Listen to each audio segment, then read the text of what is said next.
ఈ నెల 20వ తేదీన ఎయిటింగ్ లేన్ కాలనీలోని మెడికల్ షాపులు బంద్ కు పిలుపునిస్తున్నట్టుగా all India chemist druggist association అధ్యక్షుడు కండెం సురేష్ తెలిపారు.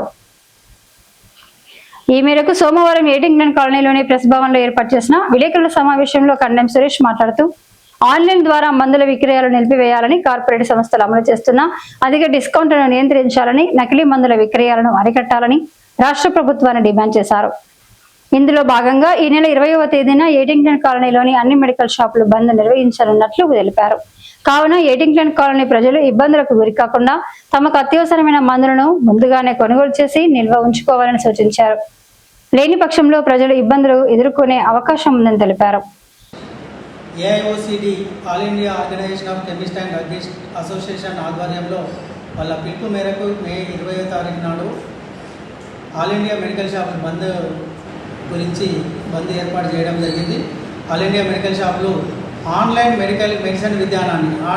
మెడిసిన్ సప్లై విధానాన్ని రద్దు చేయాలని మేము ప్రధానంగా డిమాండ్ చేస్తున్నాం. అదేవిధంగా కార్పొరేట్ వ్యవస్థకు మేము వ్యతిరేకంగా దీన్ని బంద్ను నిర్వహిస్తున్నాం. కార్పొరేట్ వ్యవస్థ అధిక డిస్కౌంట్లకు ఇచ్చి వాళ్ళు పర్చేజ్ విధానాన్ని మార్చుకొని అధిక డిస్కౌంట్లు ఇచ్చి మా పొట్ట మీద కొడుతుంది. కాబట్టి ఈ విధానాన్ని రద్దు చేయాలనే ఉద్దేశంతో ఈ బంద్ ఏర్పాటు చేయడం జరిగింది. ఈ బంద్ని అధిక డిస్కౌంట్లు కూడా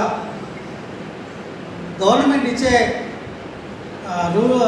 పద్ధతి ప్రకారంగా 18% నిర్ణయించింది. ఆ 18% డిస్కౌంట్ కంటే ఎక్కువ కార్పొరేట్ వ్యవస్థలు ఇచ్చే పరిస్థితికి వచ్చినాయి. అది ఏ రకంగా పర్చేజ్ చేస్తున్నారో, ఏ రకంగా వస్తుందో అనేది మా లాంటి చిన్న మెడికల్ షాప్స్కి, మా వ్యవస్థకు మాకు తెలియదు. కాబట్టి అలాంటి వ్యవస్థను రద్దు చేయాలనే ఉద్దేశంతో మేము ఈ బంద్ను ఏర్పాటు చేయడం జరిగింది.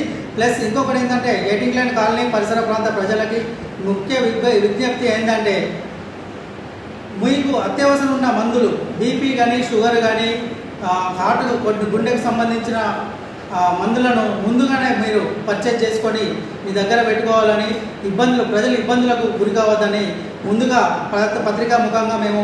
ఈ విలేకరుల సమావేశంలో చంద్రయ్య, సంజీవ్, శ్రీధర్, భిక్షపతి, సతీష్ తదితరులు పాల్గొన్నారు.